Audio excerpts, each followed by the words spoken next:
इस कार्यक्रम के पुण्यार्चक हैं निवेदक सकल दिगंबर जैन समाज, सतना, मध्य प्रदेश। ओम नमः सिद्धेभ्यः। ओम नमः सिद्धेभ्यः। ओम नमः सिद्धेभ्यः। ओकारं बिन्दुसंयुक्तं नित्यं ध्यायन्ति योगिनः। कामदं मोक्षदं चैव ओंकाराय नमो नमः।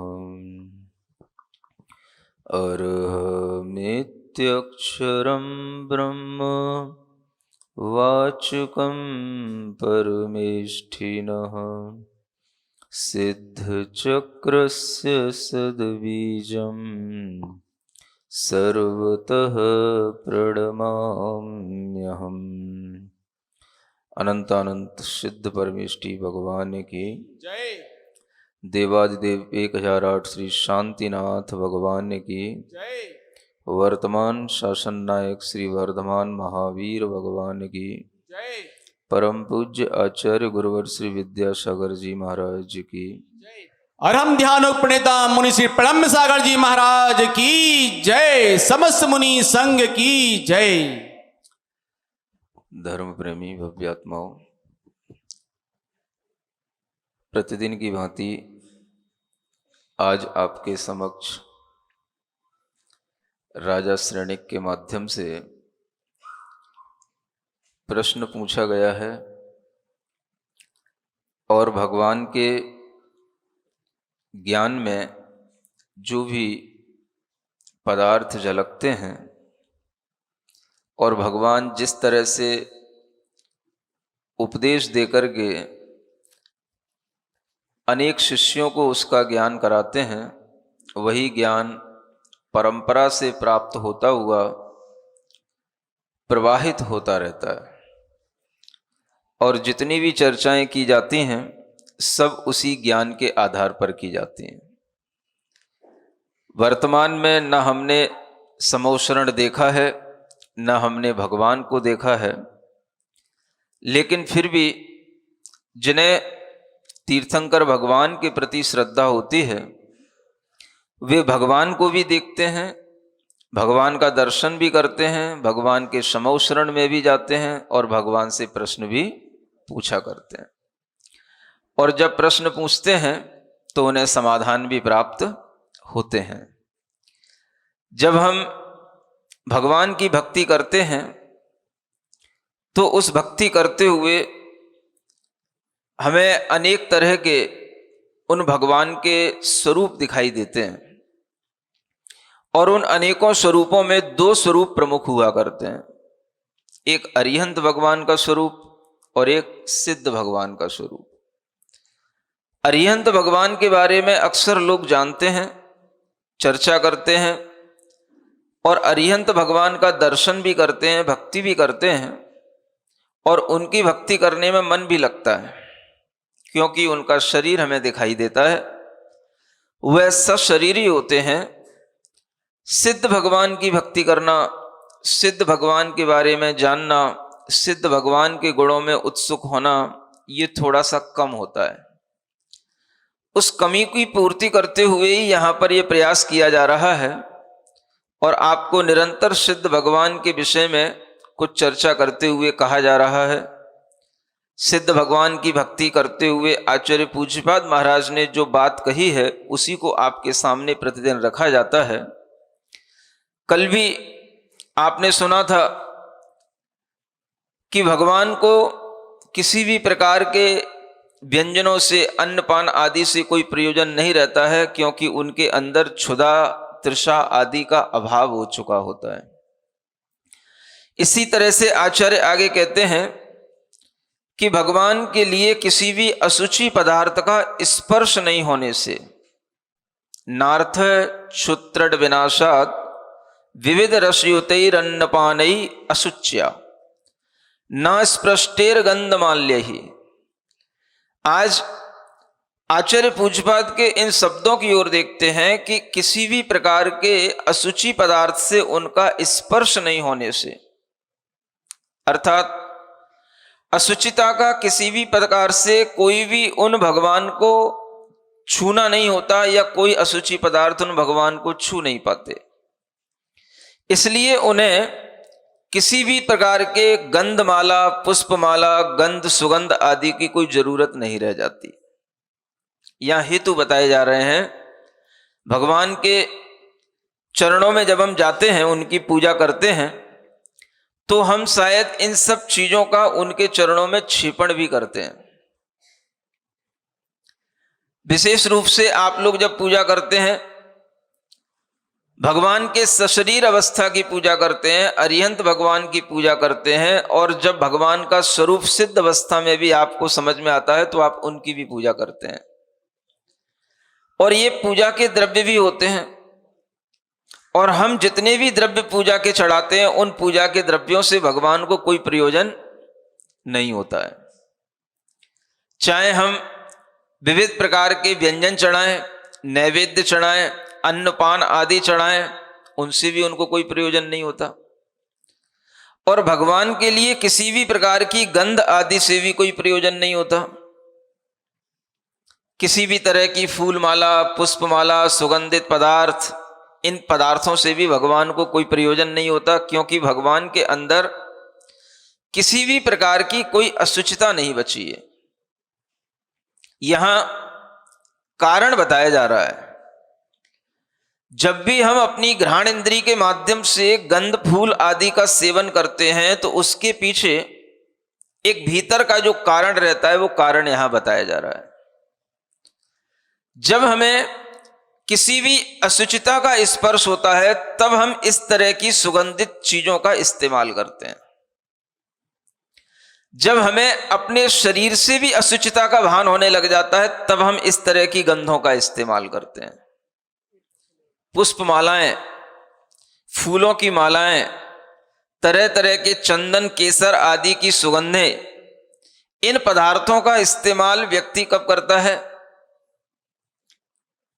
वह व्यक्ति जब किसी भी तरह से अपने शरीर गत असुचिता का स्पर्श होते हुए भी उससे बचने की कोशिश करता है, तब करता है। अथवा कोई शौक में आकर के भी उसका इस्तेमाल कर लेता है। जब आप कहीं पर जाते हैं, कोई पार्टी अटेंड करते हैं, या किसी भी तरह के शादी ब्याह बारातों में जाते हैं, तो उस समय पर भी सुगंधित पदार्थों का, सेंट आदि का विशेष रूप से इस्तेमाल किया जाता है। असुचि पदार्थ अगर हमारे पास में नहीं है, तो इस तरह के सुगंधित पदार्थों का इस्तेमाल करने का कोई प्रयोजन ही नहीं रहता है।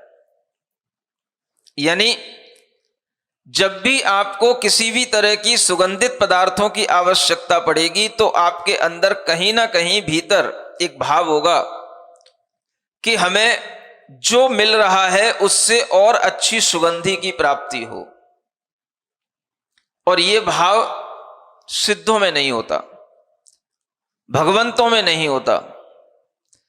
इसलिए उनका जब हम दर्शन करें, उनके पास में जब हम जाएं, तो हम ये जान करके रखें कि किसी भी तरह से भगवान के पास में कोई भी असुचिता नहीं है।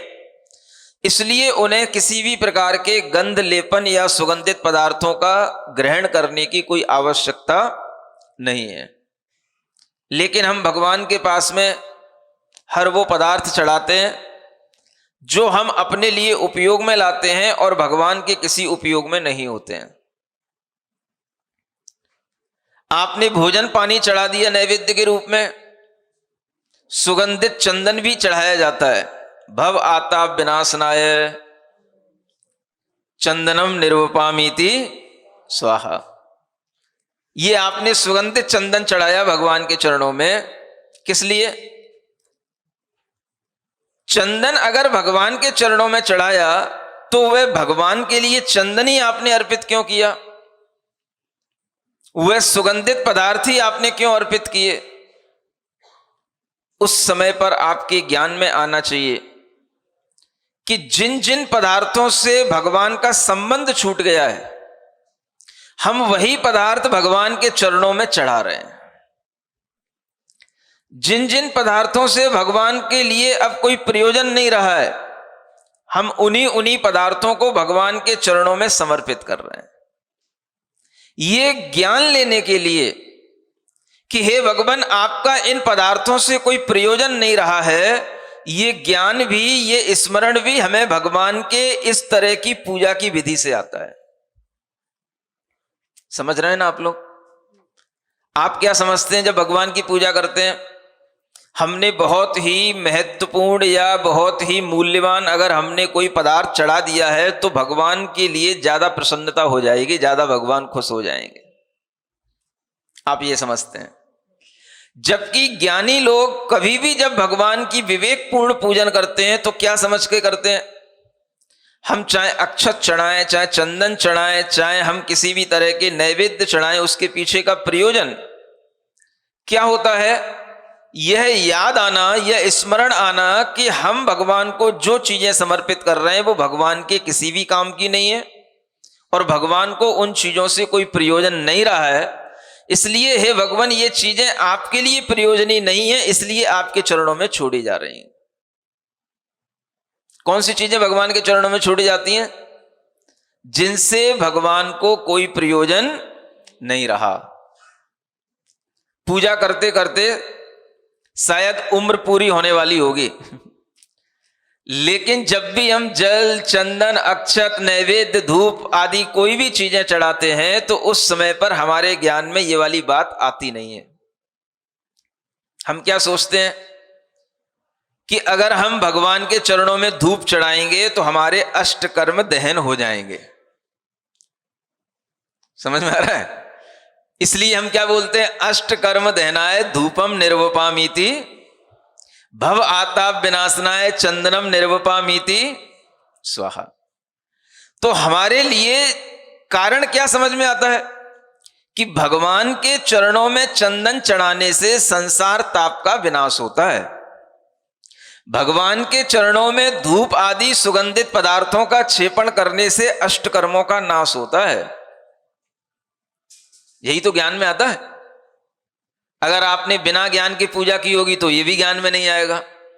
और कभी कभी कोई शिविर लग गए हों, कोई पूजा आदि के अर्थ आपने पढ़ लिए हों, कोई विद्वान आकर के आपको पूजा आदि का पूरा अर्थ बता गए हों, तो आपके दिमाग में अब अर्थ सहित, भाव सहित पूजा होगी तो फिर क्या बैठ जाएगा आपके दिमाग में?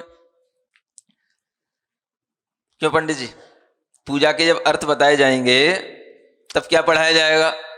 भगवान के चरणों में चंदन इसलिए चढ़ाना चाहिए कि भगवान के चंदन चढ़ाने से संसार ताप का विनाश होता है।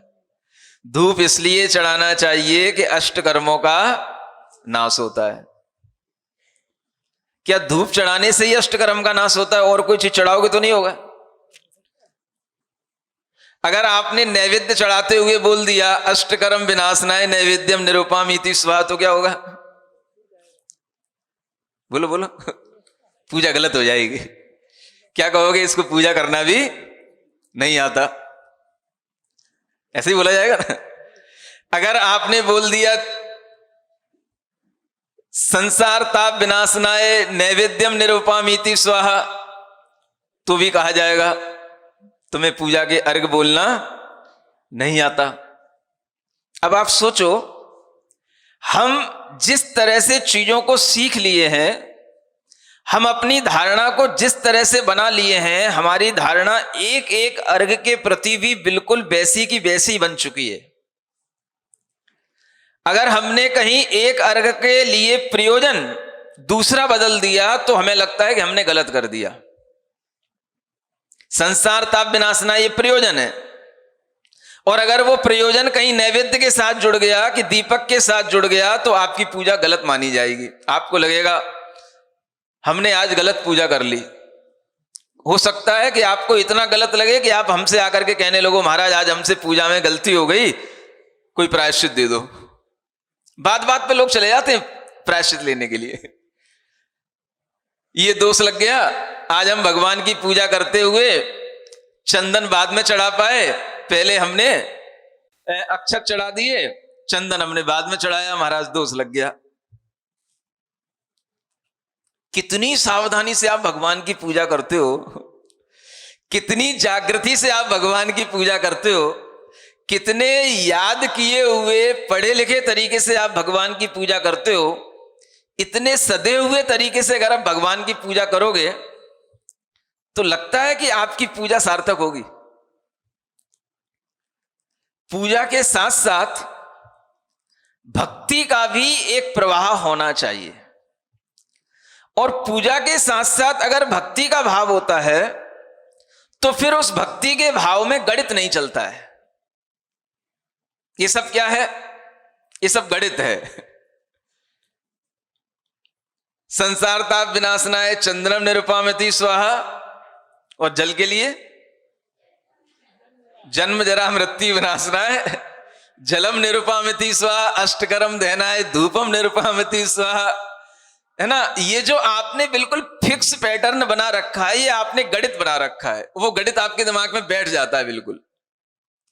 अब अगर कभी आप थोड़ा भक्ति के भाव में हो और आपको स्मरण ना रहे, क्या करना है? अपने को तो कोई भी द्रव्य सामग्री है चढ़ाना है, और जो भी प्रयोजनीय अच्छे गुण हैं वो भगवान से अपनी प्रार्थना में कहना है। अगर आपके दिमाग में इतना रहे तो आपके लिए ये गणित भी भूल जाना पड़ेगा। और अगर ये गणित भूल गए और कुछ भी आगे पीछे हो गया तो आपको क्या लगेगा? आज हमने सारी पूजा गलत सलत कर डाली, आज हमारी पूजा का हमें कोई फल नहीं मिलेगा, और वह आपके लिए ऐसा लगेगा कि हमने बहुत बड़ा दोष कर लिया। आपको ऐसा क्यों समझ में आता है कि हम भगवान की पूजा कर रहे हैं तो भगवान की पूजा से हमको दोष लग रहा है, और वो दोष क्यों लगेगा? कहीं भगवान नाराज ना हो जाए, कहीं पूजा गड़बड़ ना हो जाए। पूजा गड़बड़ भला कैसे होगी, हमें ये तो बताओ। ये पूजा करने के तरीके, ये जो फिक्स करने के पैटर्न जो आपके सामने आ चुके हैं, ये क्या भगवान ने बताया है कि जब भी तुम बोलना तो ऐसे ही बोलना कि संसार ताप विनाशनाय चंदनम निरुपामति स्वाहा? अगर बोल दिया संसार ताप विनाशनाय जलम निरुपामति स्वाहा तो तुम्हारे सारे नंबर 0 हो गए। ये एक जो धारणा हमने इस तरीके की बना रखी है, इसी के कारण से हम पूजा तो कर लेते हैं लेकिन भक्ति नहीं कर पाते हैं। आज राजा श्रेणिक ने एक प्रश्न पूछा है, भगवान के दर्शन कैसे श्रद्धा से, कैसे भक्ति से करना चाहिए? हम कहते हैं कि भगवान के दर्शन करने के लिए आपके अंदर एक श्रद्धा तो होनी चाहिए, लेकिन वह श्रद्धा अगर आपके अंदर आ जाती है तो फिर वो भक्ति अपने आप अपना काम करा देती है। और भक्ति की कोई परिभाषा नहीं होती है, भक्ति में कोई गणित नहीं होता है, भक्ति का कोई पैटर्न नहीं होता है। भक्ति तो एक साथ प्रवाहित होने वाली एक परिणति होती है, और उस भक्ति में आप जो कुछ भी करेंगे वो सब आपके लिए योग्य माना जाएगा, वो कुछ भी गलत नहीं माना जाएगा, क्योंकि भक्ति आप भगवान की, वीतराग भगवान की कर रहे हैं। भक्ति का भाव आपका है, बीच में कोई भी तरीके की सामग्रियां हैं ये सिर्फ आपके आलंबन के लिए हैं। इन सामग्रियों में आगे पीछे होने से कोई भी न पूजा गलत हो जाएगी, न भक्ति गलत हो जाएगी, न भगवान की श्रद्धा में कोई कमी आ जाएगी। ये विचार आपको कभी आ सकता है? हमें ऐसा लगता है कि अगर हमने भगवान की पूजा में थोड़ी सी भी आगे पीछे कमी कर दी तो भगवान की पूजा में दोष लग गया। पूजा में कैसे दोष लग जाएगा? पूजा क्या भला है आखिर? पूजा तो भक्ति का भाव है, श्रद्धा का भाव है। आपकी श्रद्धा में कहीं कमी नहीं है, आपकी भक्ति में कहीं कमी नहीं है, तो फिर आपकी पूजा में दोष देने वाला है कौन? कौन दोष देगा आपकी पूजा में, ये बताओ।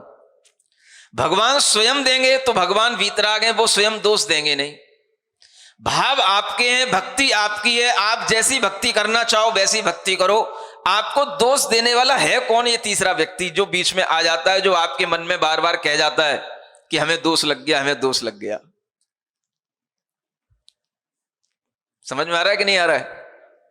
सब लोग मेरे ऊपर उतारू मत हो जाना कि महाराज आप सब सिस्टम बिगाड़ रहे हो, आप किस तरीके से हमें समझा रहे हो, आखिर पूजा हमें करनी भी चाहिए कि नहीं करनी चाहिए, और करनी चाहिए तो सिस्टम से करनी चाहिए कि नहीं करनी चाहिए। मैं आपसे फिर कह रहा हूं, सिस्टम जब भी बनते हैं ये अनपढ़ लोगों के लिए बनते हैं।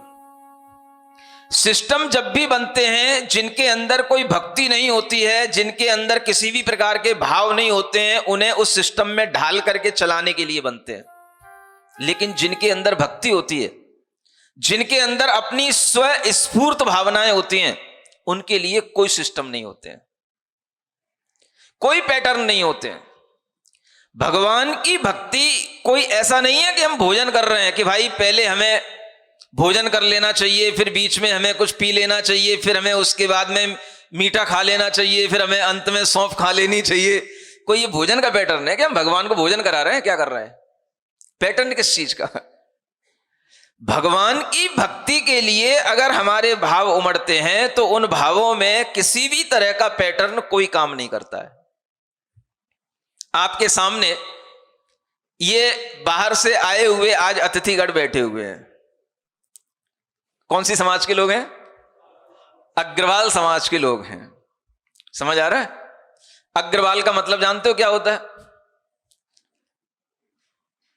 जिनके आगे आगे रहने के लिए जिन्हें बार बार बारी आती है उन्हें अग्रबार कहा जाता था। रा का ला हो जाता है इसलिए वो अग्रबाल कहलाने लग जाते हैं।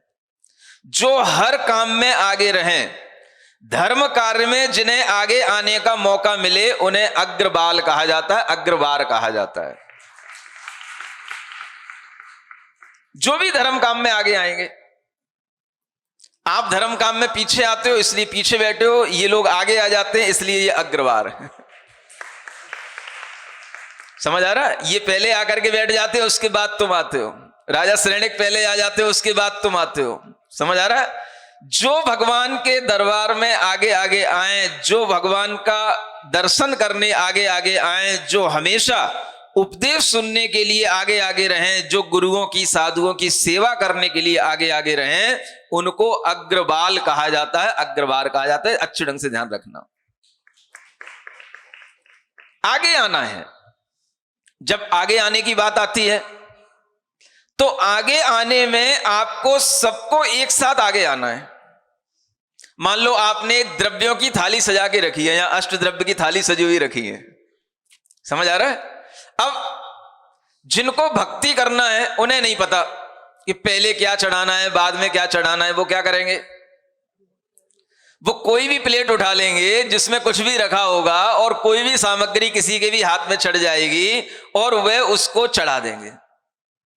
हमें क्या कहा गया था? हमें तो भक्ति करने के लिए एक मौका मिला था और भक्ति करने के लिए सामग्री को चढ़ाना, उसका आलंबन लेना है, और इस आलंबन में हमें आगे पीछे कुछ भी ध्यान नहीं रखना। यह भक्ति का सही तरीका होता है। जैसे ही आपके दिमाग में गणित आने लग जाता है, आप भेद करने लग जाते हो, हे भगवान चंदनम निरुपामति स्वाहा, किस लिए? संसार ताप का विनाश करने के लिए। माने आपने भेद कर दिया कि संसार ताप का विनाश जल चढ़ाने से नहीं होगा, चंदन चढ़ाने से ही होगा। तो आप चंदन पे ही आपकी दृष्टि रहेगी और तभी आपके अंदर भावना आएगी कि संसार ताप विनाशना है। ये सारे जो गणित हैं, ये गणित केवल उन लोगों के लिए हैं जिन्हें भक्ति करना नहीं आता। जिन्हें भक्ति करना आने लग जाता है वो भगवान के चरणों में द्रव्य चढ़ाते हुए अपने प्रयोजन को अपने आप अपने अंदर देख लेते हैं, और कभी कभी वह बिना प्रयोजन के भी भीतर अपने भक्ति भावना रखते हुए केवल एक प्रयोजन के माध्यम से भी सारी द्रव्य चढ़ा सकते हैं। क्या समझ में आया? केवल एक प्रयोजन से। और वो प्रयोजन क्या हो सकता है? हे सिद्ध भगवान, अरिहंत भगवान, सिद्ध गति की प्राप्ति हो। बस हमें क्या हो? सिद्ध गति की प्राप्ति हो। सिद्ध गति प्राप्त जलम निरुपामति स्वाहा, सिद्ध गति प्राप्त चंद्रम निरुपामति स्वाहा, सिद्ध गति प्राप्त अर्चितम नैवेद्यम धूपम सब चढ़ा दो। जिसके अंदर जो भावना बलवती हो जाती है वह हमेशा उसी भावना के साथ में अपने शब्दों की अभिव्यक्ति करता है। हमें क्या करना है? हमें अपनी आत्मा को शुद्ध बनाना है, और शुद्ध बना लेने का नाम ही है कि हमने अपनी आत्मा को सिद्ध बना लिया। सिद्ध मतलब क्या होता है? सिद्ध का मतलब होता है जैसे कोई चीज धीरे धीरे सीज रही हो। सीजना जानते हो? जैसे आप चावल पकाते हो तो चावल जब पक जाते हैं तो पकने के बाद में जब वो पूरे सीज गए तो हम क्या बोलते हैं? ये पूरे पक गए, ये सिद्ध हो गए। उसको बोलते हैं सिद्ध हो जाना। सिद्ध हो जाने का मतलब वह किसी भी प्रकार की जो वस्तु है उसके अंदर पूर्णता आ जाना। अब चावल पकने के बाद में अब कुछ नहीं होगा। चावल पक गया, चावल सीज गया, हमारा काम हो गया। वह चावल के अंदर की जितनी भी गुणवत्ता थी वो उसकी सीज गई, प्रकट हो गई, सिद्ध हो गई। सूखा चावल होगा उसमें गंध नहीं आएगी, चाहे कितना ही अच्छा चावल ले आना, लंबा वाला ले आना, बासमती ले आना, चाहे कोई भी ले आना। वैसे आजकल ये चावल खाने को मना किया जा रहा है। अगर आपको अपने स्वास्थ्य को ध्यान में रखना है तो ये सारे चावल, चाहे वो ये ब्राउन वाले हों और चाहे वो सिंपल हों, चाहे वो लंबे वाले हों, चाहे बासमती हो, सांबा चावल, काय का? समा का चावल, ये चावल खाने योग्य है। ये आपके लिए शरीर को स्वास्थ्य को देने वाला है। समझ आ रहा है? अगर आप इस तरह की चावल की सेवन करेंगे तो आपका स्वास्थ्य ठीक रहेगा। अन्यथा समझ के रखना, पानी गिरने लगा है, मौसम बढ़ने लगा है, अभी तक आपका सावन शुरू नहीं हुआ था, कल सावन की एकम थी और देखो एकम से कैसी झड़ी लगी हुई है कि दिन भर और रात भर ये सावन शुरू हो गया। इसको कहते हैं सावन। बहुत पहले आपसे कहा था ना, ये जो 1 महीना एक्स्ट्रा चल रहा है सावन का, ये 1 महीना आपको गर्मी में ही निकालना पड़ेगा। और जैसे ही सावन की एकम आई, देखो कल बिल्कुल भी पसीना नहीं आया। समझ आ रहा है? दिन भर रात भर इतनी भड़ भड़, 3 शहरों पर तो इतना पानी की आवाज आती है। समझ आ रहा है? कि रात के 3 बजे से फिर शुरू, रात के 10 बजे भी शुरू, 3 बजे फिर शुरू। और इस तरह की आवाजों से कम इतना तो समझ में आता है कि मेघ ऊपर भले ही ना गरज रहे हों, लेकिन अब जो गरजने वाले नहीं है वो भी बरस रहे हैं, और बरसते हुए भी आवाज कर रहे हैं कि हाँ अब मैं बरस रहा हूं, तुम सचेत हो जाओ। ये सावन का महीना अब शुरू हुआ है। आपके अंदर ये भाव आना चाहिए कि इसी सावन के महीने के अंदर अब वो सारे के सारे जो भी आपके पवित्र तिथियां आती हैं, जिनमें अलग अलग तरह के आपके सामने कार्य आते हैं, वो सब इसी सावन के महीने में अब आएंगे। 1 महीना तो ये एक्स्ट्रा निकल गया। सिद्ध भगवान की भक्ति करते करते तब जाकर के पानी बरसा है, बादल बरसे हैं। नहीं तो यहां के लोग कहने लगे महाराज अगर 10 दिन पानी नहीं बरसा तो सूखा घोषित हो जाएगा। अरे भाई इतनी भक्ति कर रहे हो भगवान की, सूखा कैसे घोषित हो जाएगा? केवल जैन लोग ही नहीं कर रहे हैं, रोजाना नए नए अतिथि लोग आते हैं और हर समुदाय के लोग आकर के यहां पर जब सुन रहे हैं, भगवान की भक्ति कर रहे हैं, तो सूखा रह कैसे सकता है ये बताओ। आपको ये देखना है कि सूखा हमारा मन नहीं होना चाहिए। अगर आपका मन भगवान की भक्ति में गीला है तो आपको चारों ओर हरियाली हरियाली ही दिखाई देगी। अपने मन को भगवान की भक्ति में गीला करके रखो। जब हमारा मन गीला होता है, भगवान की भक्ति करने का भाव होता है, तो अपने आप एक भक्ति की सुगंधी होती है वो फूटती है, और एक भगवान के गुणों की सुगंधी होती है वो फूटती है। और वो वैसे ही फूटती है जैसे चावल की सुगंधी फूटती है। सूखे चावल में कोई सुगंधी नहीं होती है, होती है क्या बताओ? सब व्यापारी लोग बैठे हो, चावल को कभी भी अगर हमें उसकी क्वालिटी को देखना है तो सूखे चावल को सूंघ करके देखा जाता है क्या? उसको तो बस केवल हाथ पर रख करके देखा जाता है? अब फूंक मार लो चाहे कुछ कर लो, सूखे चावल में कोई गंध नहीं आती। समझ आ रहा है? गंध किस में फूटेगी? जब वह बोलो क्या हो जाएगा? पक जाएगा, सीज जाएगा। इसी का मतलब है वो सिद्ध हो जाएगा। चावल कैसा हो गया? सिद्ध हो गया। सिद्ध होने का मतलब जब हमारी जीवात्मा, हमारे चैतन्य आत्मा जब क्या हो जाए?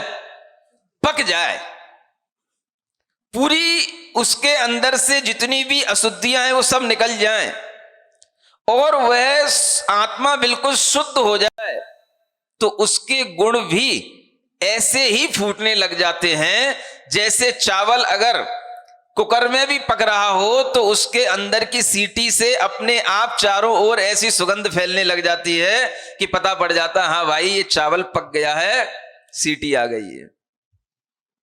और अगर कहीं अच्छे बर्तनों में पकाया जाए तो फिर तो कहना ही क्या है। आप लोग तो ऐसे गंदे बर्तनों में पकाते हो जिसके कारण से चावल के गुण भी उन धातुओं के गुणों में मिलकर के चावल के गुण भी नष्ट हो जाते हैं। एक चीज सीख लो, अगर आपको पूरी उम्र ढंग से जीना है, बीच में उम्र में अगर आपको कोई कैंसर आदि की शिकायतें नहीं लाना है, तो जितने भी आपके घर में एल्यूमिनियम के बर्तन हैं उन्हें आज ही उठा करके कहीं कचड़े खाने में फेंक देना। क्या सुन रहे हो? एल्यूमिनियम के कुकर, एल्यूमिनियम के बर्तन, ये सब आपके लिए नुकसानदेह हैं, क्योंकि जब आप चावल दाल इन बर्तनों में पकाएंगे तो वह एल्यूमिनियम धातु के जो भी भाव होते हैं, तत्व होते हैं, वो भी उसके अंदर मिक्स हो जाते हैं। और एल्यूमिनियम एक ऐसी भारी धातु होती है जो शरीर के अंदर पहुंचने के बाद में घुलती नहीं है, और उस धातु के अगर वो कण आपके शरीर के अंदर पहुंचे हैं तो वो घुलेंगे नहीं, और नहीं घुलेंगे तो वो अनेक तरह की बीमारियों का रूप ले लेंगे। चावल की सुगंधी तब फूटती है जब वह अच्छे पात्र में धीमी धीमी आंच पर पकाया गया हो। सुन रहे हो? कौन से पात्र में? किसका पात्र हो? किसका हो? कांसे का हो, तांबे का हो, मिट्टी का भी हो, समझ आ रहा है? पीतल का हो, कोई भी अच्छी धातु का पात्र होगा और उसमें वह अगर चावल पकाया गया होगा, धीमी धीमी आंच पर पकाया गया होगा, पूरा घर सुगंधित हो जाएगा उस चावल की गंध से। और घर तो क्या, पड़ोस तक में भी गंध आने लग जाएगी, सड़क पे भी गंध आ जाएगी कि हाँ भाई आज कुछ चावल बना है, बढ़िया वाला चावल, आज सुगंधी आ रही है। बताओ आपके चावलों में कहीं सुगंधी आती है? मुंह के पास रख लो, नाक के पास रख लो, तब भी उसमें गंध नहीं आती है। क्यों नहीं आती? क्योंकि आपको चावल पकाना आता ही नहीं। चावल पकाने के बाद में वो चावल नहीं रहता, वो क्या बनना चाहिए? भात बनना चाहिए, भात। समझ आ रहा है? वो भात ऐसी चीज होती है कि अगर आपके सामने वो भात आ जाए और आपको भूख ना भी लगी हो तो उसकी सुगंधी देखते ही उसको कारण से आपके अंदर भूख लगने लग जाती है। इसलिए उसे लास्ट में खाया जाता था, खिलाया जाता था। भैया भोजन तो कर लिया आपने, चावल नहीं किया तो, चावल नहीं खाया तो भोजन अधूरा है। क्यों अधूरा भाई? जगह तो बची नहीं। आप लेके तो देखो, एक गिलास ले लो, बस आप एक गिलास लो, फिर आप अपने मन से आप फिर देखना क्या होता है। और जैसे ही आपने एक गिलास लिया, केवल सूखा चावल खिलाओगे क्या? क्या होता है उसमें? अच्छी दाल भी होनी चाहिए। दाल ऐसी नहीं होनी चाहिए कि पानी अलग जा रहा हो और दाल अलग जा रही हो। अगर वो मूंग के छिलके की ऐसी दाल होगी तो वो चावल क्या काम आएगा? हर चीज को खाने की, पकाने की, बनाने की, खिलाने की एक विधि होती है। अगर वो इस विधि के साथ चलेगा तो वह आपके लिए भी पौष्टिक होगा, आपके लिए भूख नहीं भी लग रही है तो लगाने वाला होगा, और नहीं तो वो केवल सामान्य से पेट भरने वाला होगा। इसी तरह से जब भक्ति की जाती है तो भक्ति में हम बहुत सारी चीजें रख लेते हैं, वो हमारे पेट भरने जैसी होती हैं। लेकिन अगर उसी भक्ति में हमारे अंदर कोई सुगंधी है, भीतर से श्रद्धा है, तो एक रस फूटता है, और जब रस फूटता है तो फिर उसमें आगे पीछे कुछ नहीं रहता। जब भात बन गया तो अब कौन सा चावल पहले कौन सा बाद में, क्या बन गया, समझ में आ रहा है? अब सब मिक्स हो गया। सिरिजिण वाणी जग कल्याणी जग जन मदतम मोहरी जनमण हारी गढ़हर हारी जम जरा भव रोग हरी तिथ्य राणम दिव्य झुणिम जो पड़ई सुणई मय्ये धारई राणम सौख मणंतम धर्य सासद मोक्ष पदम पावई सासद मोक्ष पदम पावई।